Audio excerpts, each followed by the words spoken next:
In the canyon, that's where I long to be, with my three good companions, just my rifle, pony and me.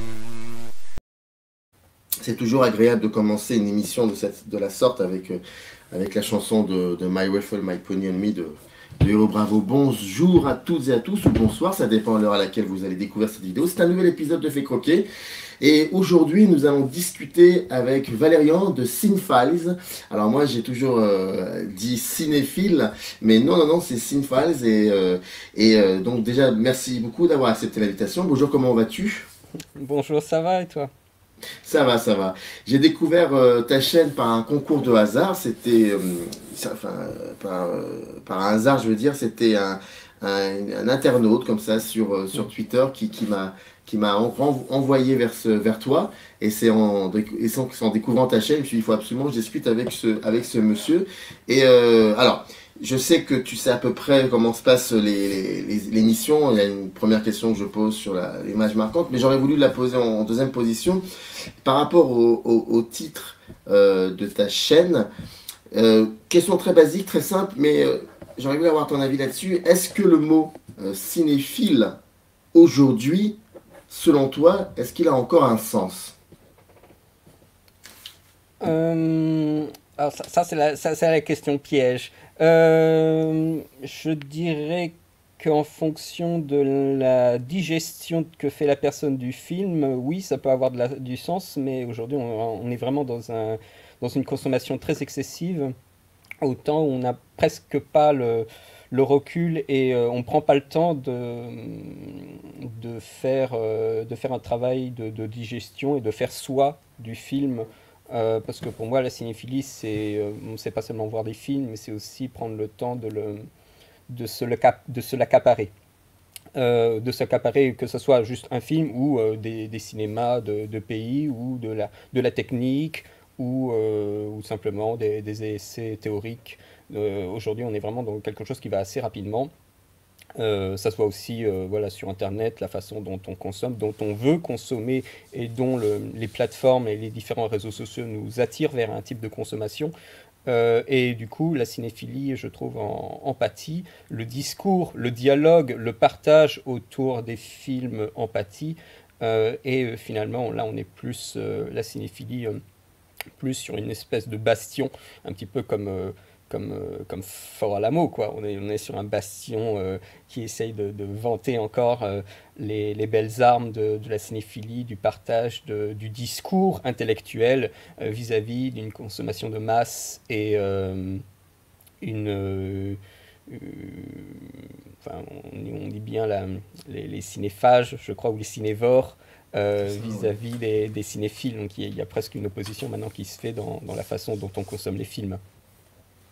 Tu as utilisé plusieurs mots qui me semblent, qui peuvent parfois faire mal aux oreilles. Il y en a un par exemple, et tout de suite après tu en as trouvé un autre qui l'a contredit, enfin pour moi. Tu parles de digestion et ensuite tu parles de se réapproprier. Est-ce qu'un cinéphile se réapproprie le film, et le cinéphage plutôt est dans la digestion, dans la consommation d'un produit, voilà. Est-ce que le cinéphage, ce serait le rapport qu'il aurait avec le film, ce serait un rapport de consommation d'un produit, voilà, on dit souvent ça, un produit, et ça fait mal aux oreilles quand on parle d'un film en tant que produit, voilà. Et alors que le cinéphile, ce serait quelqu'un qui pourrait voir plusieurs films par jour, c'est possible, mais qui est vraiment dans l'idée de, à un moment ou à un autre, ce film m'appartient, je me le réapproprie. Et puis ensuite, soit je le partage avec quelqu'un, et ensuite j'écris, donc ça c'est plutôt la critique de cinéma, ou soit je le garde pour moi, donc ça devient un objet fétichiste, c'est une espèce de fétichisme comme ça, ou soit je continue encore d'en parler avec d'autres, mais ça s'arrête là. Donc digestion concernant le cinéphage, et réappropriation concernant un cinéphile. Est-ce que ça serait à peu près ça Moi, je considère la digestion aussi comme une chose positive, parce que la digestion, ça rentre à l'intérieur de soi et ça travaille en fait à l'intérieur, tu vois. D'accord. Pour moi, c'est ça. Donc, tu parles de se le approprier, de le garder comme fétichisme, mais ça peut être un élan en fait de création aussi. Tu vois un film et si tu fais quelque chose d'artistique ou quand tu es petit, justement, tu fais des aventures avec tes jouets, bah forcément, il y a tout qui va rentrer, et tu es une éponge, en fait, et tu vas agglutiner et imbriquer des récits, des images, des personnages, et tout d'un coup, en fait, tes récits que tu te fais quand tu es petit, ou quand tu vas te jouer à d'autres choses, ben ça va se sentir, en fait. Et après, moi, quand j'étais plus adulte, il y a eu une réappropriation pour un travail plus intellectuel que simplement animer mon jeu, en quelque sorte, mon rapport au jeu. Tu utilisais comme comparaison Le Fort Alamo, donc bon, ça me renvoie effectivement au film de John Wayne.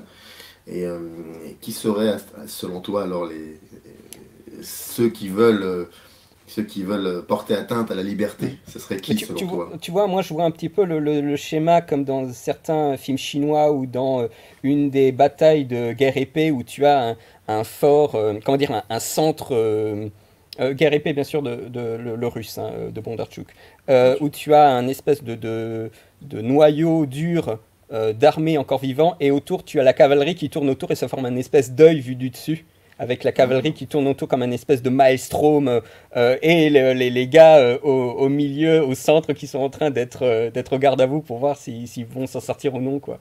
Et ça forme une espèce de tempête, en fait, de la cinéphilie. Moi, je vois un petit peu ça, quoi. On se touche pas, mais on se regarde, et les mecs peuvent pas s'en échapper, quoi. En plus,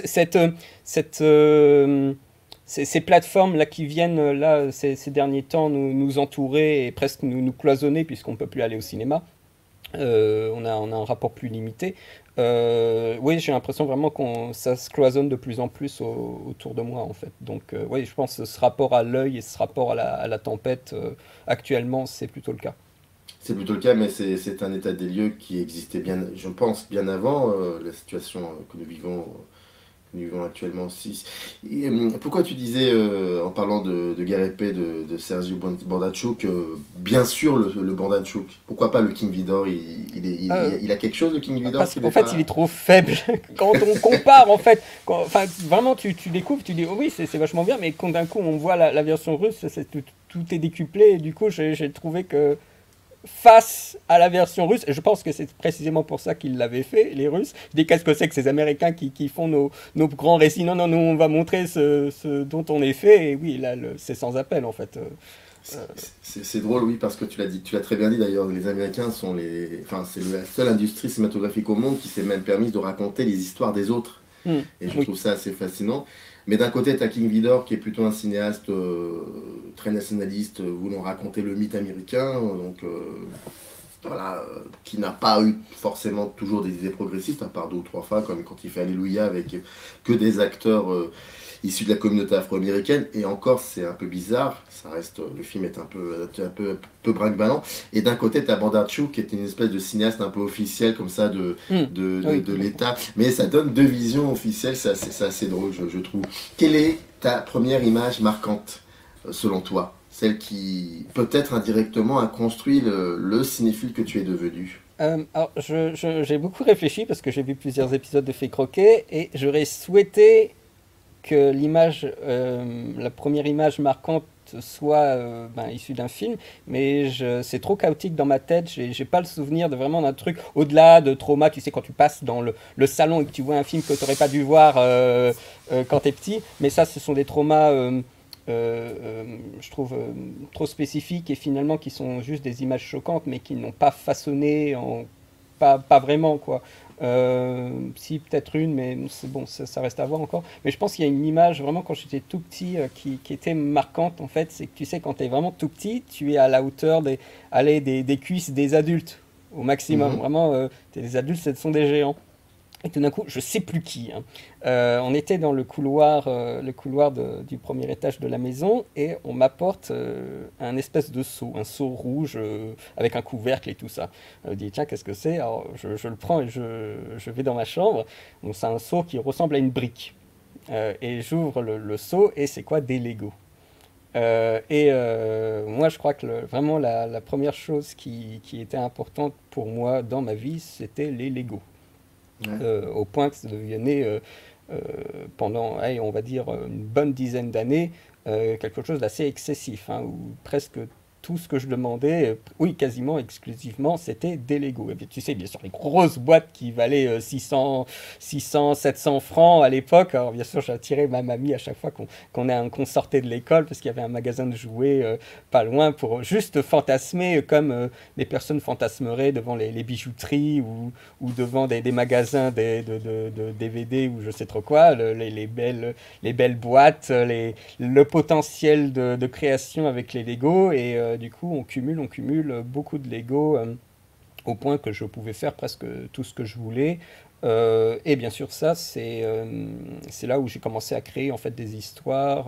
Donc c'est une création, ben, c'est du jeu, mais c'est du jeu dans un sens un petit peu ludique et créatif, puisque avec les Lego, on peut fabriquer tout ce qu'on veut. Donc à partir de là, un simple bateau pirate peut devenir un vaisseau spatial. Et du coup, on a cette espèce de, comme je l'avais dit, à chaque fois que je voyais un film, eh bien, ça nourrissait en fait les désirs d'aventure et les désirs de jeu, de création de personnages, à un point où on en avait un moment avec mon frère, avec mon grand frère, qui a à peu près 6 ans de plus que moi. Mais ça ne l'a pas empêché de faire beaucoup de choses avec moi via le Lego. C'était un peu notre premier rapport ensemble, même si c'était on était plus petit, un rapport assez conflictuel, mais le jeu nous a vraiment resserrés ben, autour des films qu'on connaissait et qu'on avait en commun, ce qu'on écoutait à la radio.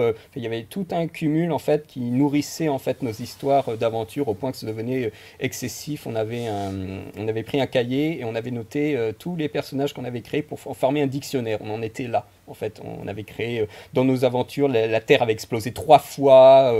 Il y avait des trucs où les gens voyageaient dans le temps pour revenir sur des périodes précédentes. Il y avait des batailles spatiales. Je me rappelle qu'il y avait le roi Arthur qui s'était exilé sur Mars parce qu'il y avait des touristes qui arrêtaient pas de le faire chier dans son château. Parce que bien sûr, il y avait les châteaux en Lego. Donc nous, c'était une grande bataille parce que mon frère aussi avait un château en Lego. Donc voilà, on se faisait des batailles de châteaux. Voilà, c'était très excessif. Ça va aucun sens. Hein, mais à chaque fois qu'il y avait des choses qu'on rencontrait, que ce soit en jeu vidéo, qu'on a pu avoir un PC, que ce soit voilà, quand on regardait des films, que tout ça se cumulait en fait dans des aventures. Donc, si je devais formuler voilà, un premier rapport à la cinéphilie, c'est d'abord un rapport comme je disais, de digestion, se l'accaparer et le ressortir en fait en geste créatif pour des aventures avec les Lego. Mais je te comprends parfaitement, c'est marrant ça, parce que j'avais aussi une passion forte pour les Lego. Il y a effectivement cette situation très confortable de créer son propre monde, sa propre société contre le quotidien, quoi.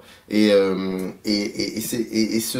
fait de m'adonner à ce genre de jeu, mais aussi un peu plus tard les jeux de rôle, j'avais l'impression, j'avais certains films avec lesquels j'ai eu de la facilité à pénétrer dans le milieu, dans l'ambiance, dans l'esprit même des cinéastes. Est-ce que ça t'est arrivé, le fait de te retrouver face à des films qui étaient jugés un peu complexes, mais toi de ne pas avoir de problème pour accéder, pour rentrer dans ce film, peut-être suite aussi à ta passion pour les jeux de ce genre-là. Est-ce que ça t'est arrivé, ce genre de situation?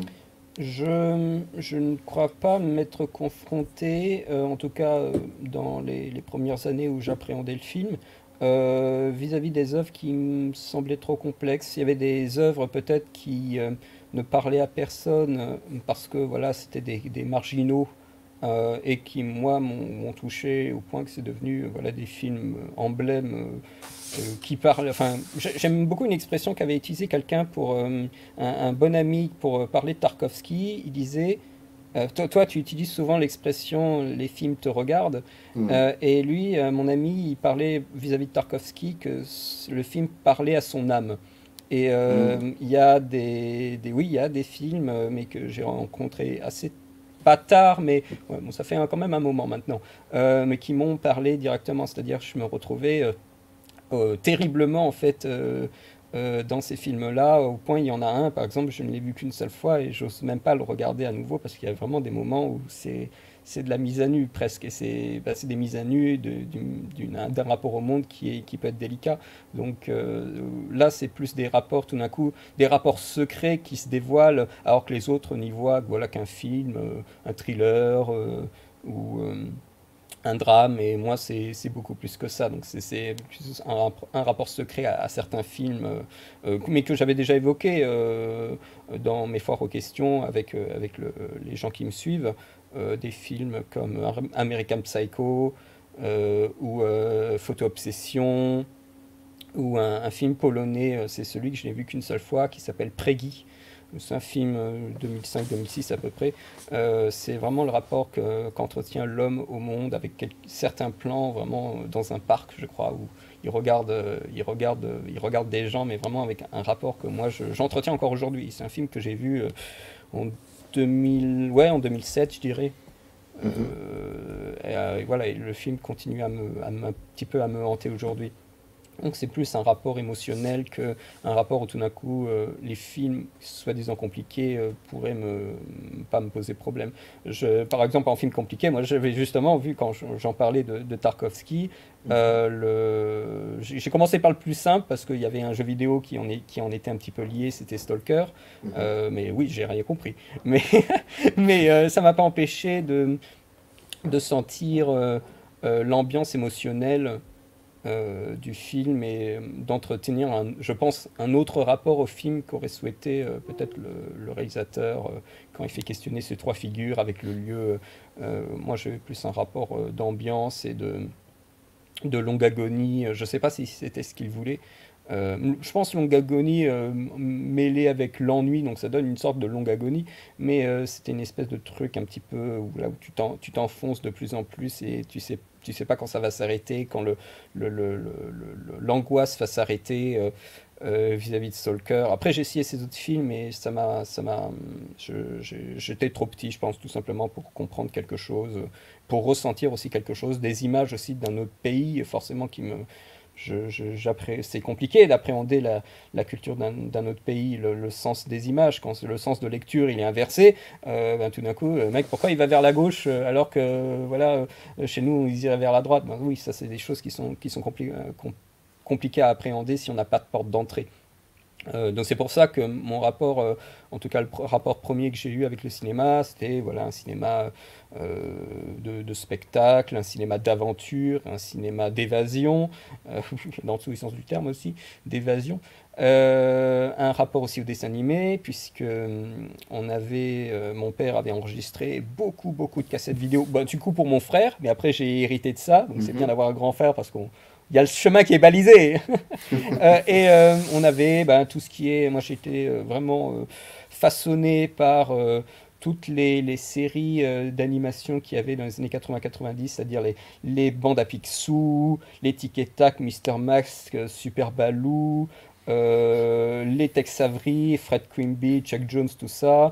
Les Looney Tunes en général, les Bugs Bunny, Elmer, Bibi et le Coyote, les dingos plutôt, tout cet environnement-là, moi je l'ai eu vraiment de façon massive, hein. On a eu beaucoup de cassettes. Moi je suis vraiment un enfant de la cassette.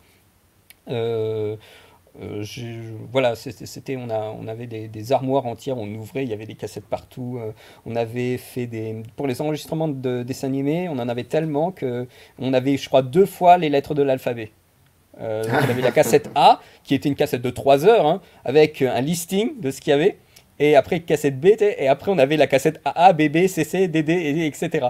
Tellement on en avait de tous les côtés. Donc pour moi, c'était une enfance assez contrôlée, où de mémoire, je n'ai jamais été en contact avec un film trop adulte. Mhm. À part justement où tu te dis, oh tiens, il y a papa qui regarde un truc dans le salon, tu vas voir, et en fait tu vois des mecs se faire décapiter. C'était Highlander 2, où tu as Mhm. des espèces d'hommes hérissons il y en a un qui se fait trancher la tête par un wagon de train, et l'autre qui se fait couper la tête parce qu'il y a MacLeod qui lui tire un câble et son corps fonce vers un espèce de truc électrique. Ça, c'est un truc qui m'a marqué, quoi. Le film même m'a marqué, mais un peu plus tard encore. Mais autrement, en fait, j'ai une enfance assez contrôlée, mais qui a été épanouissante parce que j'ai vu des films qui ont façonné justement et moi, et aussi le rapport que j'ai avec l'aventure et justement avec les Lego.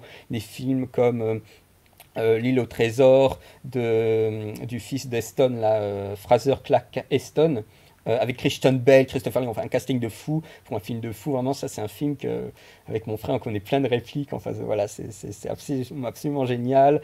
Les Robinson des mers du Sud de Ken Anakin.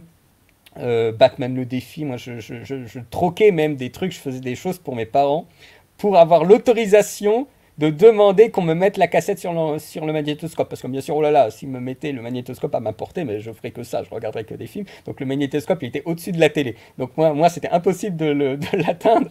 Donc je devais demander à ma mère de bien me mettre la cassette. Et donc je devais faire quand même des choses pour. Donc moi j'allais le matin avec le rasoir et je rasais mon père qui était au lit pour demander à ma mère l'autorisation de voir Batman le défi. On était sur des deals de cet ordre-là. Et aussi La Belle et la Bête de Cocteau et de Disney. Les deux sont les mêmes. Celui de Cocteau est plus un rapport brut de fascination aux images. Enfin, il y a une poésie visuelle qui est je peux pas. Enfin, voilà, le rapport il est instantané et magique. Et Disney, c'est vraiment quelque chose d'assez émotionnel pour moi parce que j'ai toujours, enfin, la bête et le château, la façon dont on montre ce corps monstrueux et le rapport tout d'un coup avec un être qui semble fragile, mais en fait qui est la plus forte dans l'histoire. Et voilà, le rapport à la fin, moi maintenant je pleure comme une madeleine. Alors qu'au début, c'était plus un rapport de fascination sans comprendre les émotions. C'est la même chose pour Batman le défi au final. La première scène où il y a les parents qui balancent le landau dans les égouts, c'est un rapport de fascination d'image quand j'étais petit. Et maintenant, la scène n'arrête pas de me faire chialer, quoi, parce que je comprends tout d'un coup l'émotion. Quand on est petit, on saisit pas encore, on ne comprend pas encore trop les émotions qui s'affichent des situations parce qu'on ne connaît pas encore le monde. Donc au final, voilà, il y a eu un rapport en deux temps pour pas mal de films. Mais quand j'étais plus âgé, il y a des films justement comme Photo Obsession où je savais que le rapport émotionnel allait être instantané et ça n'a pas loupé, quoi. Tu as beaucoup de plans et d'images tu as des archives comme ça visuelles Oui, en toi. des flashs, des choses, ça C'est là où fourmille. Du coup, tu vois, c'est très difficile pour moi de te dire, et j'aimerais, hein, mais j'arrive pas à trouver une image marquante. Et si tout d'un coup je dis quelque chose, j'ai peur de tout d'un coup 2 minutes plus tard de me dire mais il y a aussi cette image, tu vois, et ça se bataille en fait dans ma tête et c'est trop difficile pour moi de décerner un podium d'images marquantes parce qu'il y a tout qui fourmille, tout interagit en fait ensemble. Donc c'est compliqué pour moi en fait.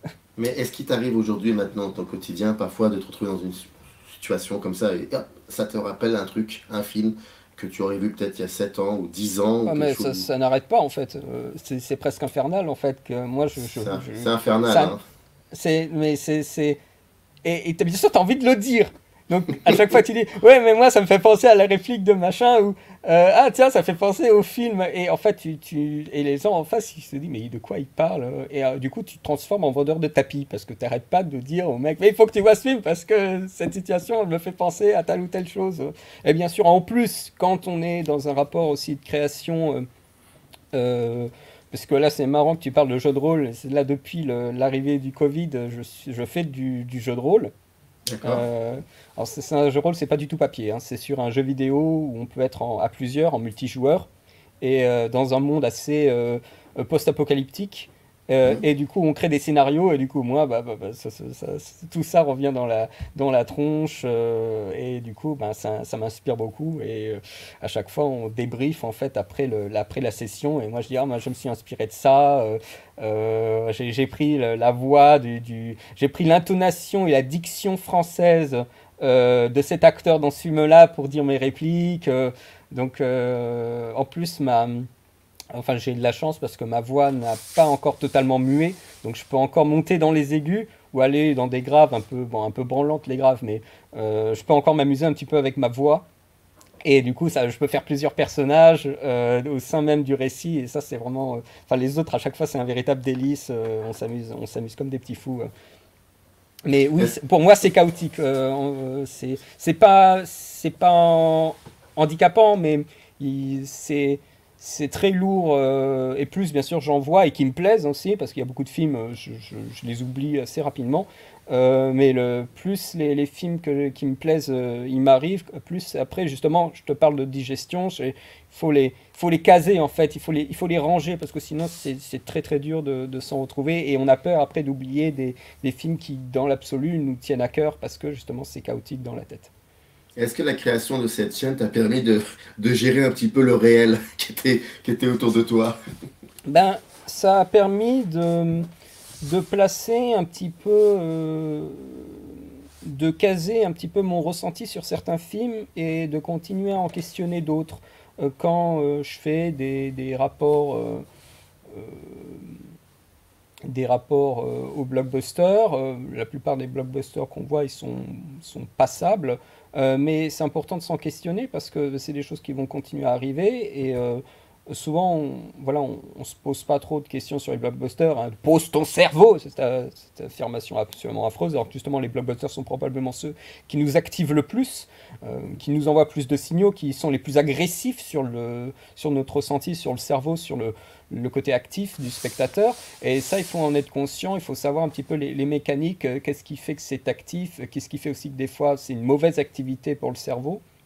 Que c'est une mauvaise activité pour le cœur aussi, puisqu'on se rend compte qu'il y a deux poids, deux mesures entre des films qui sont bien craftés, en quelque sorte, bien fabriqués, et des films qui sont branlants ou qui ne sont même pas, qui n'ont même pas été créés par l'équipe même du film, mais par des équipes extérieures, des équipes purement d'effets spéciaux qui s'occupent de séquences que le réalisateur aurait dû superviser, mais c'est même pas le cas, ou carrément les équipes de studio, de marketing, de promotion qui veulent telle ou telle chose, une diversité de cast, alors que le sujet ne le demande pas ou le refuse même. Moi, je pense à des trucs là chez les Disney où on a voilà l'équipe là les gars chez Marvel là de Thor, tu as des Mm. asiatiques et des noirs, tu te dis mais est-ce que c'est vraiment ça dans les comics? Alors oui, c'est pas très inclusif, on est d'accord, mais ça n'a rien à faire là en fait. On voit bien que c'est pour la diversité, alors c'est très bien, mais du coup respect de comics zéro quoi. Donc voilà, il y a beaucoup de rapports conflictuels et du coup bah ça si on se pose jamais la question quand on regarde un film d'animation ou un film, blockbuster, bah forcément on passe à côté et on le consomme en fait. Alors qu'il faut essayer de se poser la question un petit peu de ces films-là, de ces films trop imposants pour être questionnés, il faut les questionner. C'est pour ça, tu vois, j'avais bien aimé que tu aies fait un live sur Zack Snyder, parce qu'on se pose souvent Ah oui. pas vraiment de questions sur lui. Oh là là, de belles images, il y a de beaux ralentis et c'est tout. Et dès qu'il y a Kefren qui a commencé, et Justin a commencé à parler de la politique euh, potentiellement représenté chez Snyder, je me dis ah ça c'est vachement intéressant de voir un petit peu qu'est-ce qu'il y a comment on appelle ça le palinceste là qu'on commence à gratter en fait et derrière il y a d'autres images qui nous apparaissent ça c'est des choses qui me fascinent pour le coup et ça c'est pas du tout un rapport que j'avais au départ hein. Euh, à la maison, c'était pas du tout, c'était vraiment un rapport de tu regardes le film, c'est tout. Et ça, c'est un rapport que j'ai eu beaucoup plus tard au collège et lycée. Où j'ai eu la chance, mais vraiment la chance, parce que je pense qu'à l'époque, il y en avait pas beaucoup, d'avoir une option de cinéma à Ouais. partir de la quatrième ou troisième, je sais plus. C'est Et en quelle année? plus, C'est quelle pardon, année? Pardon de euh, t'interrompre. C'est quelle je, année? je dirais 2005, 2006. D'accord, ok. Ouais, à peu près, je dirais. Ouais, 2005. 2004-2005. Et ce n'était pas n'importe qui nous faisait le rapport au cinéma, le cours. C'était là, quand tu parlais des fois de passeurs Je pense que ça, c'est un de mes passeurs majeurs. C'était pas un passeur exclusif pour le coup, mais c'était quelqu'un qui a façonné vraiment le rapport, un autre rapport à la cinéphilie. C'est Farouk Gunaltay, qui est le directeur du cinéma L'Odyssée, qui est un des plus vieux cinémas encore actifs au monde. Je crois qu'il a été fait en 1913 et tout ça. Et lui, il tient encore la boutique d'une main de maître. Et lui, il prône le cinéma européen, le cinéma mondial. Et non seulement grâce à lui, j'ai pu voir des films j'aurais jamais pu voir autrement, films Pays de l'Est, on a vu beaucoup de films israéliens, on a vu des films afghans, on a vu des films sud-américains, on a vu Kaurismäki, je me rappelle qu'on avait vu L'homme sans passé de Kaurismäki, on a fait Jim Jarmusch, on a vu beaucoup de choses pendant des années, donc ça c'est vraiment un rapport d'ouverture. Ça, c'est le premier rapport. Et le deuxième rapport, c'était en classe, qu'est-ce qu'on faisait? Eh bien, on découvrait l'histoire du cinéma et un rapport plus analytique, savoir un peu ce que c'est, en fait, avec le cuirassé Potemkin et avec une de mes grandes rencontres de type de cinéma, c'est l'expressionnisme allemand. Je pense que c'est parce que je suis alsacien que tout d'un coup, j'ai eu un rapport un peu plus fort, en fait, à l'Allemagne. Mais il y a aussi le lien avec le Lego. Je suis désolé, il est fondamental le lien avec la destruction et la reconstruction. Mais bien sûr. Là, le rapport à l'expressionnisme, le côté, tu vois, comme je te parlais avant, d'intérieur qui s'exprime, eh bien là, je le retrouvais en fait, et j'ai pu mettre des mots sur ce que je ressentais. J'ai très très peu parlé, à part en live, j'en ai un petit peu parlé, mais j'ai très très peu parlé de l'expressionnisme allemand sur ma chaîne parce que c'est quelque chose de tellement monumental que c'est très compliqué pour moi de structurer une pensée autour, alors que il y a des choses... D'ailleurs, là, tout récemment, je me suis acheté pour mon anniversaire, parce que c'était il n'y a pas très longtemps, le bouquin de Lotte Eisner, l'écran démoniaque, parce que pour moi c'est une lecture majeure, et rien que dans les premières pages, c'est fourmi déjà de choses. En fait, c'est comme avait dit la prof à l'université vis-à-vis de l'expressionnisme allemand, c'est chaotique.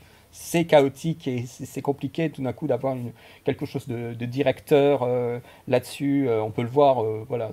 Il y a tellement d'aspects qui s'entremêlent. En plus, c'est quelque chose qui a vampirisé tous les arts allemands, pas seulement le cinéma. Le cinéma est venu presque à la fin. À la fin. Il a eu de l'expression plus à la fin par rapport aux autres. Moi, c'est quelque chose vraiment qui m'a passionné. Et justement, en plus, c'était pas spécialement une corvée parce qu'on devait quand même fournir des choses pour le bac, parce que l'option de cinéma comptait pour le bac. Donc on avait 3 films. On avait L'Aurore de Murnau. Alors ça, voilà, on a poncé, je crois que c'est le dossier qu'on a le plus poncé, parce que je crois même que lui, ça l'intéressait plus que 2046 ou 2048 de Wong Kar-wai, je sais plus, 2048, je crois. 2046, je pense. 2046. L'homme des hautes plaines, The Man from Laramie de Anthony Mann. Donc nous, on était beaucoup plus sur l'Aurore. Pardon, excuse-moi. Donc tu veux dire l'homme des hautes plaines et The Man from Laramie, c'est bien ça. L'homme des hautes plaines, c'est l'homme des hautes plaines, c'est le film avec Clint Eastwood. Ah merde. Oui, c'est The Man from Laramie avec James Stewart. D'accord, ok. Je sais plus le titre français en fait, c'est pour ça que je me questionnais. Et on avait ces 3 films potentiellement à l'oral. Donc moi finalement je suis tombé sur The Man from Laramie. Je me suis dit merde, mais personne voulait le film de Wong Kar-wai pour le coup. C'était trop étranger en fait. On n'était pas assez préparé. On avait beau avoir de la documentation et tout ça, c'est trop dur en fait pour nous d'appréhender Wong Kar-wai, même encore aujourd'hui. Formellement c'est compliqué quoi de le découvrir et de comprendre en fait ce qu'on voit. Ne le comprend pas, ressens-le, comme on dit dans Tenet, mais oui. c'est pas facile. Hein. Alors, des fois, on peut le sentir. Moi, je trouve que The Grand Master, c'est quelque chose où je me suis plus... Je l'ai vu beaucoup plus tard aussi, il faut dire, mais c'est quelque chose où j'ai eu plus j'ai mieux assimilé le film. J'ai plus apprécié aussi, ne serait-ce qu'apprécié. J'ai plus compris aussi le film. Par rapport aux autres. Tu vois un film comme les films d'Anthony Mann par exemple, plutôt la grande période des westerns Anthony Mann, si on en reste uniquement à ce que l'on voit, on trouvera ça bien, Oui. sans plus. Mais si on commence à chercher un petit peu, on verra que c'est extrêmement complexe, comme L'Appât, par exemple, avec Janet Leigh et Jim Stewart, qui est un film fascinant et très morbide en même temps. Si on commence à gratter, ça peut être très compliqué. Alors, après, il faut avoir. C'est vrai qu'on a un rapport qu'on entretient avec le cinéma américain qui est très particulier, voire peut-être un peu plus. Comment dire comme ils ont toujours été dans l'idée de raconter une histoire, il faut raconter une histoire. C'est donc beaucoup plus accessible. Mais il y a certains cinéastes, quand tu commences à gratter, tu trouves des choses assez impressionnantes. Alors que Wong Kar-wai, c'est beaucoup plus formel. Et c'est vrai que ça peut être. Mais tu l'as bien dit. Chaque pays a son histoire, chaque pays a sa culture. Et il faut aussi faire l'effort de se le dire et dire c'est une culture différente, on va y aller, on va entrer. J'ai envie de te poser une question extrêmement provocatrice. Ça fait plus de 35 minutes que je t'entends me parler de cinéma et c'est très beau, vraiment, très très beau. Qu'est-ce que tu fous sur YouTube? Alors, YouTube, pourquoi je te pose la question? Parce qu'on me l'a posé aussi. Ouais. Donc je te pose la question, qu'est-ce que tu fous sur YouTube? Ben, ça, c'était pas un concours de circonstances, mais à un moment, il y avait quelque chose où je me disais, je ne veux pas faire tout ça pour rien. C'était en 2011, je préparais la Fémis pour le montage, pour l'option de montage. Et il y avait une première épreuve qui était une analyse de séquence. Et je me suis dit, je vais me préparer, quoi, je vais m'entraîner. Donc je prends des séquences. La première de ces séquences, c'était le dialogue entre Commodus et Marc Aurèle dans Gladiator. Parce que moi, je trouvais qu'il fallait que je commence par quelque chose de simple. Et en même temps, c'est une séquence bourrée d'émotions. Et qu'est-ce que fait Ridley Scott pour créer cette émotion? Parce que on parle des fois de magie, mais c'est finalement un concours de, comment dire, les choses commencent à s'imbriquer, s'imbriquer, voilà, pour tout d'un coup créer de la magie. Donc c'est de la mise en scène d'acteurs, c'est du cadrage, c'est de la musique, y a beaucoup, et c'est du montage pour le coup, parce que là c'est un chant contre chant, tout ce qu'il y a de plus basique, et en fait la façon dont on va nous donner les plans, à quel moment on est sur Commode, à quel moment on est sur Marc Aurèle, ça va créer de l'émotion. Donc moi je voulais commencer à me questionner sur de la mise en scène, et j'ai fait des analyses de séquences. Bon, j'écris tout ça, mais je me suis dit, mais je me fais chier sur une séquence pendant des fois une bonne journée, une bonne après-midi, mais il faut que j'en garde une trace, quoi. Donc je vais faire une vidéo. Donc je commence à prendre mon micro-casque et à enregistrer un commentaire avec la séquence, et je commence à monter ça. Et je me dis, bah, ok, j'ai fait maintenant ma vidéo, c'est bien joli, mais bon, la vidéo, c'est de l'éducation à l'image. Bon, je m'éduque tout seul, c'est très bien, mais je pense que je peux peut-être le partager pour que les autres puissent justement ouvrir sur encore plus de choses, mais aussi découvrir des mécanismes qui peuvent soit eux les éclairer et encore plus apprécier le film. Parce que pour moi, comment dire, désenchanter une séquence en l'analysant, ça peut être aussi un regain d'intérêt vis-à-vis du visionnage de n'importe quel autre film. Donc pour moi, c'est plus quelque chose qui peut réenchanter un film qui, voilà, on peut passer à côté parce que tout d'un coup, on a trouvé des mécanismes de mise en scène et qu'on les voit, et du coup, on est presque... Il y a un jeu ludique, en fait, à aussi découvrir de la mise en scène et à l'analyser, et à la redécouvrir en film, mais aussi, finalement, pour faire de l'éducation à l'image, pour n'importe qui veut bien m'entendre, qui veut bien me regarder. Et du coup, j'ai commencé à me dire, mais où je vais les foutre en fait? J'ai bien compris que sur YouTube c'était compliqué, parce que là, c'est la chaîne Cinefiles actuelle qui est là. C'est ma 3e chaîne. Oui, avant, il y en avait 2 autres qui ont été flingués à cause des droits d'auteur. Bon, pour moi, c'est un gros problème, les droits d'auteur. Voilà, comme pour tout le monde. Du coup, j'ai commencé à faire des séquences, et beaucoup. Et peu à peu, au-delà du problème de les héberger, dans certaines analyses, notamment celle de Zorro, je crois que c'est celle-là où il y avait vraiment un truc, c'est que j'ai commencé à émettre un rapport plus critique. Pardon, c'était pas seulement de l'analyse. Quelle version de Zorro? Le Masque de Zorro, de Martin Campbell. D'accord.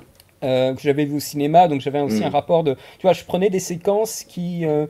parce que j'allais pas foncer comme un fou sur un film que je n'aimais pas ou que je ne comprenais pas. Je devais pour bien, tu vois, être rodé en fait à quelques mécanismes j'ai pris des séquences que j'aimais bien, des séquences je sentais que je pouvais tirer des choses en fait, ne serait-ce que pour montrer une efficacité de scène.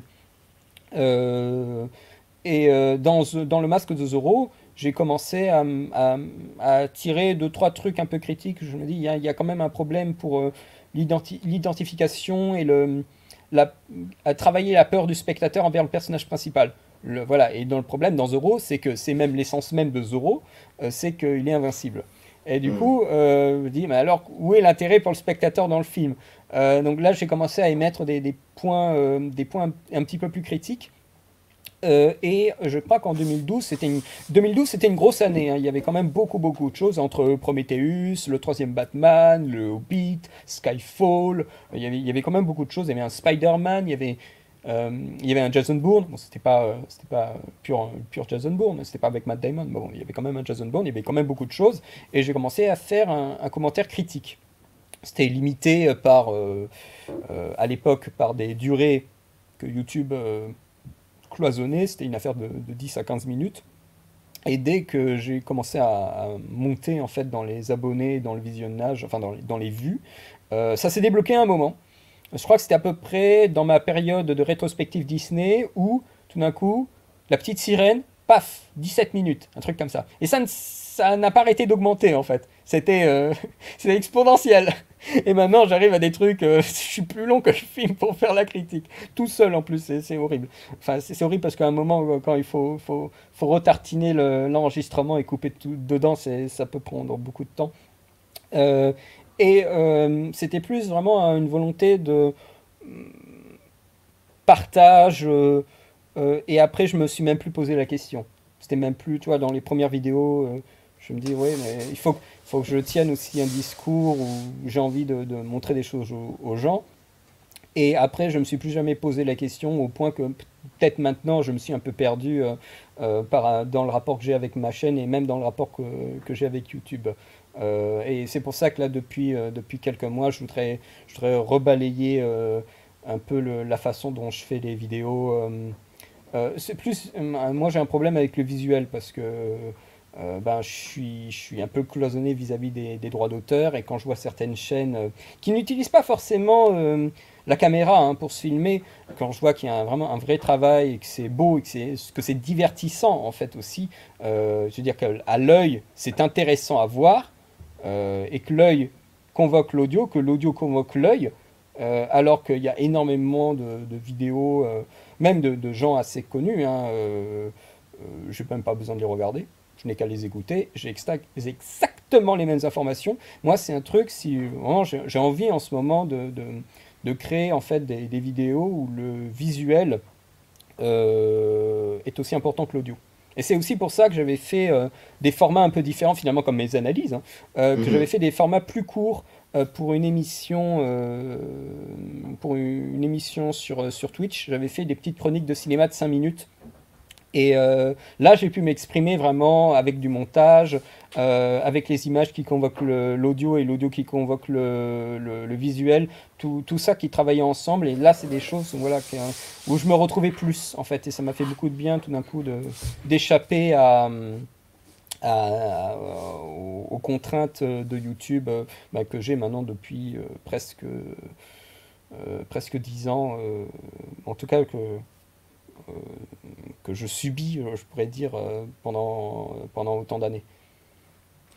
Il faut que je te pose une question que je pose rarement quand quand je tourne Fait Croquer parce qu'elle ne m'intéresse pas du tout, mais je sens que te concernant, il faudrait la poser. Est-ce que tu regardes d'autres chaînes YouTube et surtout est-ce que tu trouves ton compte avec certains de tes confrères et tes consoeurs dans la manière de questionner le cinéma? Alors, pendant une grosse période, j'en ai plus vu, mais là, avec le Covid, on sentait qu'il y avait une énergie beaucoup, hein, vraiment, c'était important là sur YouTube là, ces derniers temps. Oui, j'en regarde beaucoup, j'en regardais déjà parce que il y a beaucoup de YouTubeurs qui disaient oui, j'ai pas trouvé mon compte sur YouTube, alors c'est pour ça que je me lance. En 2011, il n'y avait même pas. Mais oui, mais tu vois, c'était la fausse excuse. En fait, ils trouvaient leur compte, mais ils voulaient quand même parler eux-mêmes, tu vois. Enfin, moi, c'est l'impression que ça m'a donné. Hein. Alors qu'il y avait largement des choses qui se disaient avant. Quand moi j'ai commencé en 2011 sur YouTube, il y avait quasi personne. Il y avait une chaîne qui s'appelle Dotprod qui avait fait des analyses de séquences superbes, mais vraiment superbes, sur Blanche-Neige, sur Anneke, sur... qu'est-ce qu'il y avait encore sur... des comédies musicales, je crois. Il y avait Mathieu Blom qui a fait État critique quasiment en même temps que moi. J'ai commencé à faire des vidéos sur le cinéma. C'était pas encore Cinefiles, hein, mais lui, il avait commencé une chaîne qui s'appelait État critique. Et il y avait peut-être un mec, Michael G, qui faisait des trucs sur Dailymotion. Et le reste, soit ils ont disparu, soit ça s'est vite essoufflé, avec autant d'années, faut dire. Et régulièrement, j'ai rencontré des gens sur YouTube, des gens qui ont souvent aussi arrêté, des gens qui ont continué, qui sont encore là. Il y en a même un que j'ai rencontré en vrai, et c'était très bien, parce que c'était exactement la même personne en vrai que dans les vidéos. Et ça, c'est des choses qui sont importantes pour moi, parce que bon, les personnages, c'est bien joli, mais quand le personnage émet une critique sur un film, est-ce que c'est le personnage qui parle ou est-ce que c'est la personne derrière? Ah non, c'est mon moi augmenté. Ah ouais, super, mais en fait, quand tu as un rapport à l'art, il faut essayer d'être un peu plus, on va dire, véridique, quoi. Donc, subjectif, c'est-à-dire être soi-même quand tu parles de l'art, parce que sinon on n'en sort pas en fait. Et du coup, quand on va émettre un critique, parce que c'était justement ce que disait, je crois que c'était La Fuite en vidéo, Alex, qui disait que voilà, quand tu parles d'art, tu le fais sien, et en fait, on a l'impression de te critiquer toi. C'était dans, je sais plus quel live, à un moment, je crois qu'il disait quelque chose comme ça, il me semble que c'était lui. Et je suis vraiment d'accord avec lui. Donc, pour moi, quand tu émets une critique, il faut que tu sois toi-même. Ça paraît évident, mais il y en a des fois qui se mettent en scène, voilà, qui créent un personnage, et je trouve ça juste que c'est pas le bon endroit en fait quand tu fais de la critique de film ou que tu parles de cinéma. Enfin, moi, j'ai un rapport plus naturel aux choses, et du coup, je pense que c'est même bien en fait que je n'ai pas utilisé de caméra. Bon, déjà, les contraintes ont fait que je ne pouvais pas en avoir. Bon, là tu vois, c'est la caméra du Mac, hein, c'est tout. Du coup, ça m'a permis de juste me concentrer sur ma parole, et du coup, il n'y avait pas de mise en scène de moi, voilà, où il faut bien s'habiller, il faut avoir un fond cinéphilique avec les étagères, tu sais, de films et tout ça. Tout ça, moi, je l'ai foutu par la fenêtre, parce que c'était pas du tout... Et puis tu viens du montage, ça t'intéresse pas, ça, c'est pas ton truc. Généralement, le monteur, c'est pas ça, c'est plutôt, je pense, hein, c'est plutôt décortiquer, travailler le rythme du plan, et voir ce qu'on peut faire avec d'autres plans. Et quand tu vois mes analyses de séquences, c'est amusant parce que vraiment les premières et les dernières, elles ont assez changé. C'était simplement ce plan-là, ce plan-ci. Je commence pas à faire des espèces de trucs pour stimuler le spectateur qui vient me voir. C'était le cas pour les petites chroniques de 5 minutes, parce que là c'était un truc assez punchy, c'était pour un public aussi un peu plus pas forcément très intéressé par le cinéma, donc je devais le réveiller en fait. Le rapport à l'analyse, c'était un rapport plus vraiment assez, dans un sens aussi assez objectif, parce que je ne devais pas me porter par les émotions au point que je me trompais peut-être sur les significations des plans, les significations purement factuelles, hein.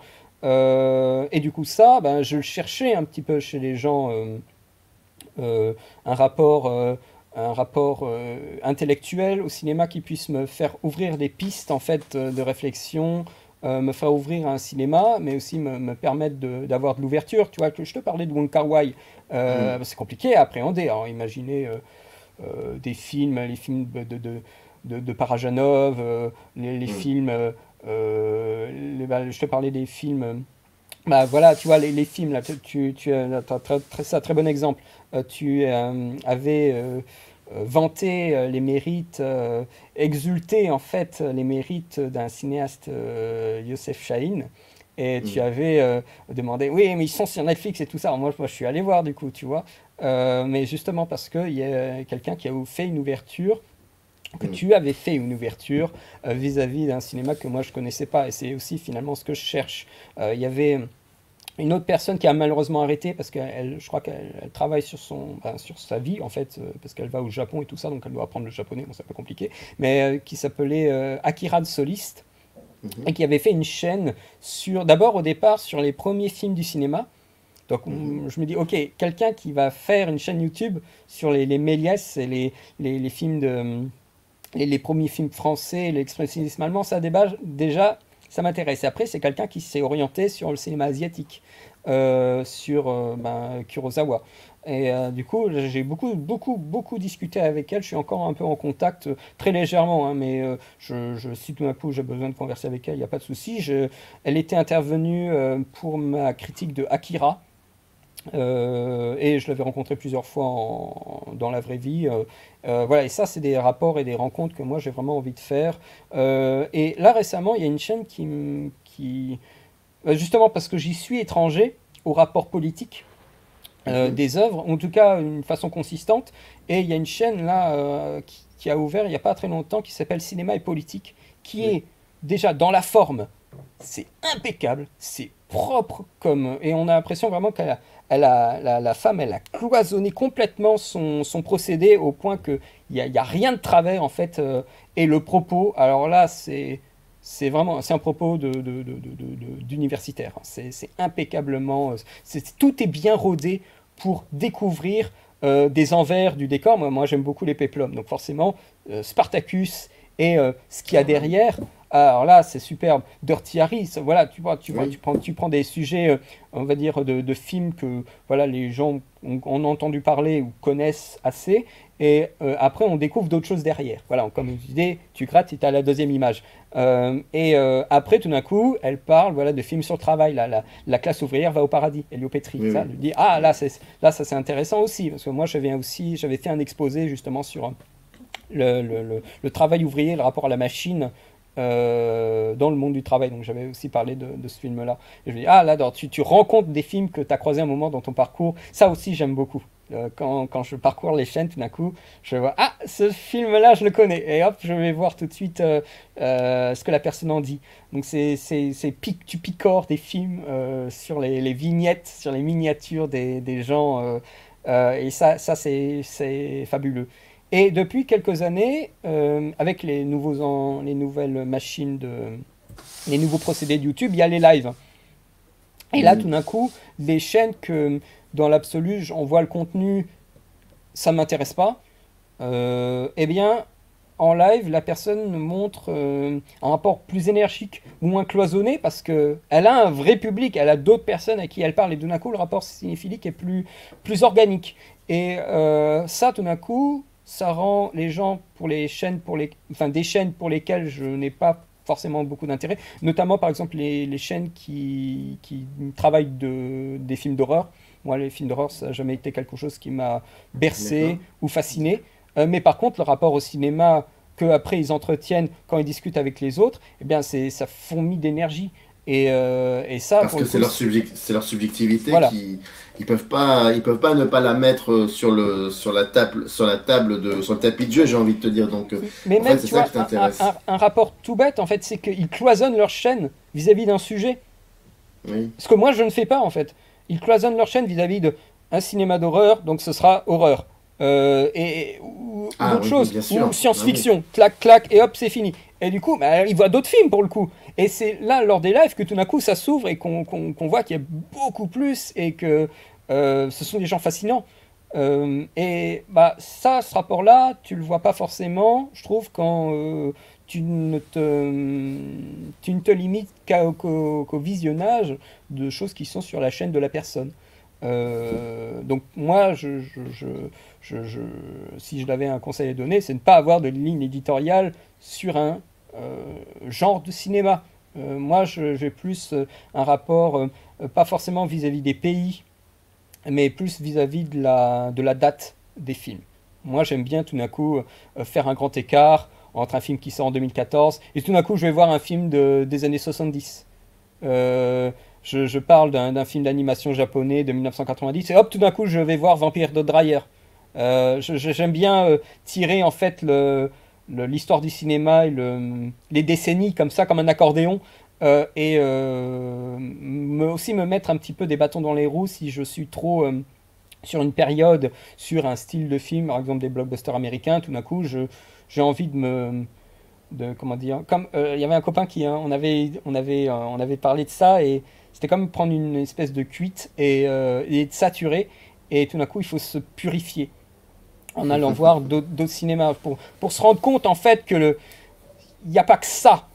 Et moi je me rappelle d'un rapport, c'était les Chroniques du désert rouge, c'était sur sa FAQ, et il y avait quelqu'un qui lui posait une question. Ouais, qu'est-ce que c'est les films que tu regardes en ce moment et tout ça, mais j'ai l'impression qu'il attendait des réponses genre oui, moi j'ai vu le dernier Avenger et tout ça. Et lui il dit moi j'ai vu un magnifique documentaire syrien sur des enfants et tout ça. Et moi ça m'a fait un peu un électrochoc parce que c'était un rapport où il le disait naturellement, mais pour moi c'était pas du tout naturel. Parce que c'est un cinéma qui m'est très étranger, et il faut, en fait, c'est le mécanisme qu'il faut sortir des sentiers battus pour s'ouvrir à d'autres choses et ne pas rester cloisonné, parce qu'après la pensée, en fait, elle se ferme, et c'est très difficile après. Plus on attend, plus ça va être difficile de sortir, en fait, de cette prison. Parce que c'est une prison pour l'esprit, c'est une prison pour le cœur, parce que c'est la même façon de générer des émotions, et c'est une prison aussi pour l'intellect, parce qu'on se renferme. Et moi, je crains beaucoup ça. Alors j'essaye de m'échapper un peu, peut-être artificiellement, en allant sur des films qui sont plus vieux. C'est peut-être ma façon, en fait, de sortir à ça, mais c'est aussi un rapport aux autres pays que sur lesquels je voudrais m'ouvrir. Par exemple, moi, j'ai un moment... On questionnait un peu le giallo, pardon. Et moi, je ne connaissais pas. Donc, justement, je demandais aux gens dans le commentaire, écoutez, conseillez-moi, ouvrez-moi justement la voie vis-à-vis de quel film vous conseillerez pour ouvrir au giallo quelqu'un qui n'y connaît rien. Voilà, qu'on m'a conseillé des films que j'ai regardés par la suite. Donc, c'est vraiment un rapport où, pour moi, moi, ce que je cherche, c'est de l'éducation à l'image. Il y a très peu d'analyses de séquences sur YouTube. Même généralement, là, comme ça, dans les rapports sur Internet, il y a quelques sites qui en font, hein, mais ça reste des screenshots. Je trouve que c'est beaucoup plus ludique pour un public plus jeune d'avoir quelque chose de commenté, d'une vidéo. Et un rapport où je découvre des choses. Il y a beaucoup de chaînes qui sont des chaînes d'actualité, qui ne me donnent pas, en tout cas, ce que je cherche. Donc c'est des chaînes, souvent, je regarde quelques trucs pour me donner l'idée, en fait, de l'orateur ou du présentateur, parce qu'on en revient à des systèmes de télé, hein. Et après, je m'en vais, parce que le contenu ne m'intéresse pas, et je vois que la forme est cloisonnée, donc c'est pas quelque chose qui pourrait évoluer. Après, peut-être, tu vois, des mois plus tard, la personne aura changé, et je reviendrai, avec plaisir. Mais moi, je suis toujours plus intéressé par une chaîne qui est imprévisible, en fait, dans son contenu. Tu vois, imprévisible sur ce qu'il va proposer, imprévisible sur sa cinéphilie. Ça, c'est quelque chose qui me passionne, et c'est pour ça que voilà, il y a certaines chaînes, j'y suis depuis des années, parce que c'est imprévisible. Et du coup, du jour au lendemain, ça peut être tout et n'importe quoi. Et c'est aussi un entretien finalement que j'ai avec ma chaîne. Alors du coup, c'est les gens qui veulent presque se rassurer sur le contenu, ils n'arrivent pas à savoir de quel bois je suis fait. Du coup, tu vois, ça peut leur faire une drôle d'impression, et du coup ils sont toujours un peu étrangers à ce que je fais, mais moi je trouve que c'est plus naturel, parce que c'est quelque chose c'est une tempête, comme je te disais. Il y a tout qui fonctionne ensemble, et pour moi je ne dois pas cloisonner le rapport à la cinéphilie, et donc je ne dois pas cloisonner, en fait, tout ce qui peut m'arriver, tout ce qui peut arriver sur la chaîne, tout ce qui peut m'arriver vis-à-vis du cinéma, et du coup c'est pour ça qu'il y a une diversité de films sur ma chaîne, quoi. Je te pose une dernière question, parce que ça va faire maintenant plus d'une heure qu'on est ensemble, mais c'est un plaisir vraiment de discuter avec toi, c'est réellement un plaisir, et j'aurais voulu savoir, et je pense qu'on va se revoir prochainement, soit au moins dans un live, ça pourrait être passionnant. Avec un grand plaisir. Mais je le dis vraiment sincèrement, et est-ce que tu as dans ton entourage des critiques de cinéma, des plumes que tu lisais, que tu lis de temps en temps, ou certains même qui peuvent être comment on peut dire ça, oui, des critiques de cinéma de chevet, des gens comme ça, parfois tu retournes vers eux pour voir un peu Ah comment les bah là, Français. c'est le rapport à l'université, là. Mais je pense que c'est même un rapport qui était au-delà de simplement le critique, en fait. C'était une façon de déclamer. Je pense que Hmm. c'était ça. Euh, euh, à l'université, ça c'était aussi vraiment formateur pour moi parce que ça m'a permis de comprendre mieux en fait ce qui se tramait dans les décennies. Et on avait un cours de cinéma américain qui a été vraiment magistral. Même des gens qui n'étaient même pas en sciences humaines venaient en fait. C'est simple, l'amphithéâtre était quasi complet à chaque fois. C'était Michel Ciotat, euh, qui était mais d'une énergie colossale au point enfin, moi je buvais les paroles parce que en fait, il faisait son cours de la même façon depuis tellement d'années que et on sentait qu'il y avait un petit accent américain quand il disait les mots. Des fois, il cherchait les mots ouais, parce que tout est mélangé. Il nous faisait aussi cours de cinéma français.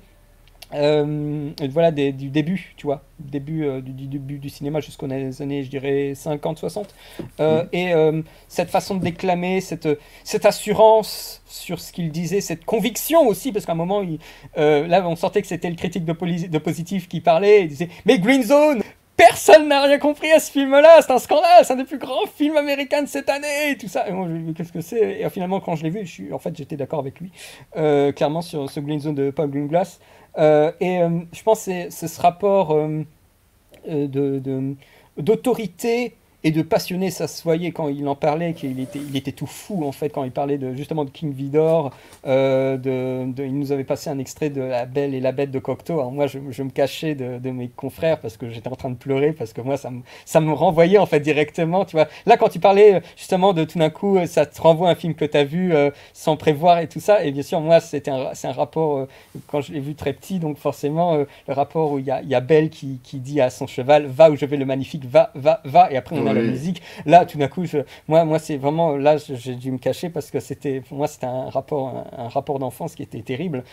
Et du coup, c'est cette espèce d'énergie en fait que je retrouve aussi, tu vois, chez Philippe Rouillet, ce rapport tout fou en fait au cinéma où presque son corps le bloque en fait quand il veut l'exprimer et un rapport dévorant et passionné où oui moi je me retrouve vraiment dans ces gens-là quand et tu vois ce sont deux personnes qui ont fait de la déclamation en public. Oui. Michel Ciotat avec quelques conférences qu'on trouve sur le web mais aussi à l'université j'ai eu la chance de la voir et Philippe Rouillet quand il fait le cercle ou quand il est invité sur différentes émissions ou en radio, on sent que c'est vraiment quelqu'un qui vit, qui a envie de le transmettre passionnément. Et dans ces deux rapports-là, oui, moi j'ai vraiment eu, oui, on peut dire que c'est des gens qui ont façonné une façon de transmettre, une façon d'en parler, par rapport à, tu vois, de la presse écrite que j'ai découvert, je pense, beaucoup trop tard. Moi, j'étais abonné pendant 2 ans, je dirais, au Cahier du cinéma, mais il y a Hmm. beaucoup d'articles où j'ai dû presque avoir un dictionnaire à côté pour comprendre Quelle vraiment période? Quelle période? je dirais 2007, 2008, 2009, à peu D'accord. près, un peu plus, je dirais, ouais, 2008, 2009, 2010, à peu près. Pour moi, c'était assez dur de rentrer dans la logique en fait des écrivains, parce que finalement la critique c'est un style à part, hein. Les gens ont tendance à l'oublier, mais c'est pour ça que moi j'écris pas. C'est qu'il faut, moi je trouve qu'il faut une plume en fait, il faut avoir du bagou quoi, et du bagage pour manier le verbe. La langue française elle est extrêmement précise et moi je me sens absolument pas capable d'écrire. En tout cas un beau texte, un texte qui me plaît et qui va plaire aux autres et qui va finalement plaire aussi à un magazine. Et c'est pour ça que moi j'ai eu beaucoup plus un rapport au podcast par exemple Rafik Djoumi dans Total Tracks. Hmm. Superbe podcast. Alors là, sur la musique de film, moi, à chaque fois, j'avais des listes à la fin du podcast. Quand il parlait du western, j'ai découvert justement grâce à ce podcast, La Conquête de l'Ouest, avec cette espèce de format étrange et ces énormes histoires colossales, aussi grandes que le cadre. Donc moi, tu vois, c'est vraiment un rapport à la parole pure que plutôt à l'écrit, au magazine que j'ai eu et que j'ai eu assez tard pour le coup avec les gens, avec mes aînés qui parlent de cinéma. La parole du griot, comme disait Serge Danet. Bon, bah, en tout cas, c'était vraiment un plaisir. Inutile de préciser que le lien vers ta chaîne sera bien évidemment écrit, renseigné dans la page dédiée à cet épisode de Fait Croquer. On se revoit très très vite, Cinéphiles, non, Cinefiles. Cinefiles. C'était en tout cas avec un grand plaisir, Samir. C'était vraiment un grand plaisir de t'écouter. Je crois que je sais pas si c'est le Fait Croquer le plus long. Je sais que Merej, ça avait duré, je crois, 1h05, ou il faudrait que je vérifie. Peu importe. En tout cas, ça a été un moment vraiment passionnant et je suis très content d'avoir discuté avec toi de tout. J'ai très peu parlé, ce qui est rare. Et ça me fait plaisir. Valérian, je te souhaite bon courage et puis on se revoit très très vite. Merci beaucoup. In the canyon, that's where I long to be, with my 3 good companions, just my rifle, pony and me.